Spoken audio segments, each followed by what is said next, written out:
News 18 के इस मंच पर आपका स्वागत है। मेरे साथ हैं अमित शाह, देश के गृह मंत्री, भारतीय जनता पार्टी के चाणक्य, और सबसे ज्यादा इस वक्त भारतीय जनता पार्टी के चुनाव को यहां पर देख रहे हैं, संभाल रहे हैं, तो उस बारे में कुछ चर्चा करेंगे। अमित जी, ये आपका तीसरा चुनाव है जो आप बिहार में आपके उसमें संरक्षण में देखा जा रहा है। तो 2015 में जो है आप दूसरी तरफ थे, ये नीतीश जी और लालू साथ में थे, आपकी हार हुई थी। उसके बाद 2020 में आपकी जीत हुई। इस बार इस चुनाव में आप क्या देख रहे हैं? क्या आंकड़ा दीजिए कि कितनी सीटें आएंगी आप एनडीए के लिए? देखिए, आंकड़ा देना तो बहुत दिक्कत होती है, परंतु मैं आपके चैनल के माध्यम से देश भर के दर्शकों को इतना जरूर बताना चाहता हूं कि इस बार हम 2/3 बहुमत से ज्यादा सीटें जीतकर बिहार में सरकार बनाएंगे। मैं जब 2/3 बहुमत कह रहा हूं तब हम एनडीए की बात कर रहे हैं। एनडीए का गठबंधन 2/3 बहुमत से ज्यादा सीटें जीतकर मोदी जी और नीतीश जी के नेतृत्व में यहां सरकार बनाएगा।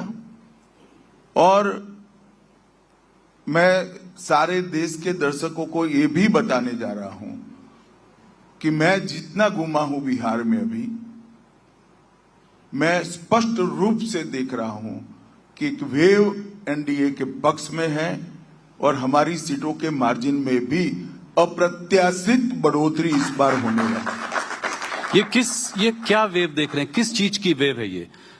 इतने सालों से नीतीश जी की सरकार यहाँ पे है, तो ये तो प्रो इनकम्बेंसी वाली बात हो गई। देखिए, सरकार कैसी चलती है इसके पर सरकार कितनी लंबी है चुनावी संभावनाओं को प्रभावित करता है। अगर आप सरकार अच्छे से चलाते हो तो स्ट्रेंथ और बढ़ती जाती है। मैं निश्चित रूप से कहना चाहता हूं कि ये 11 साल में जो डबल इंजन की सरकार चली और उसके पहले नीतीश कुमार जी और भाजपा सरकार चली, इसने बिहार के अंदर ढेर सारे परिवर्तन करे हैं जी। मैं सिर्फ 11 साल की बात करता हूं।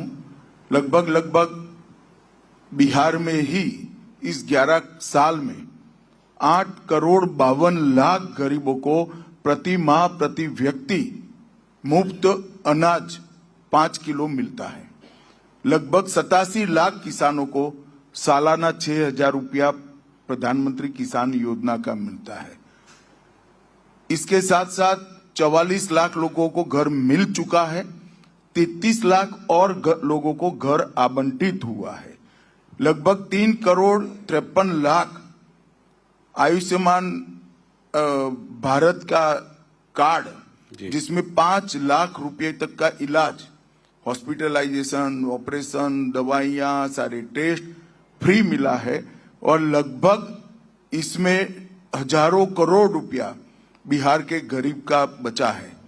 जनधन योजना में 6,60,00,000 बैंक अकाउंट, जो कांग्रेस पार्टी 70 साल से नहीं खोल पाई थी, हर गरीब को बैंक अकाउंट हमने दिया है।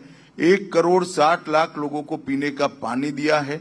1,33,00,000 लोगों के घर में गैस का सिलेंडर पहुंचाया है।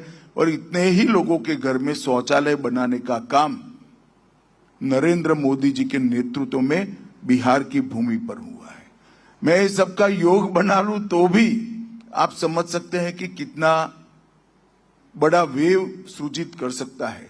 और इसके साथ साथ बुनियादी समस्या है, आज बिहार का कोई कोना ऐसा नहीं है जो पटना से कम 5 घंटे ट्रैवलिंग का टाइम कट हो गया होगा। कोई कोना ऐसा नहीं है। कहीं पर भी जाइए, 2 घंटा, 3 घंटा, 5 घंटा, 4 घंटा। मैं आज ही पूरा दौरा कर आया हूं। सब लोग यही कहते हैं कि जिस प्रकार के रोड बने हैं, गंगा जी पर जिस प्रकार के नए पुल बने हैं, 10 पुल और बन रहे हैं। बिहार को रोड, रस्तों से, पुलों से जोड़ने का काम ये 11 साल में जबरदस्त अच्छे तरीके से हुआ। बिहार 2 एम्स मिले हैं, एक दरभंगा में मिला, दूसरा पटने में है। 2 नए एयरपोर्ट मिले, दरभंगा हो चुका है, पूर्णिया होने जा रहा है। पटना में एक और नया एयरपोर्ट बन रहा है। तो बिहार को एक प्रकार से विकास के रास्ते पर पटरी पर चढ़ाने का काम नरेंद्र मोदी जी और नीतीश कुमार जी के नेतृत्व में हुआ है। और नीतीश बाबू ने 11 साल के अंदर बिहार को पूर्णतया जंगल राज से मुक्ति दिलाने का काम किया। ये वही बिहार है 20 साल पहले जहां जघन्य हत्याकांड होते थे, नरसंहार होते थे, हत्याएं, फिरौती, अपहरण, लूट, इतने सारे किस्से हर रोज अखबारों ने छापना छोड़ दिया था।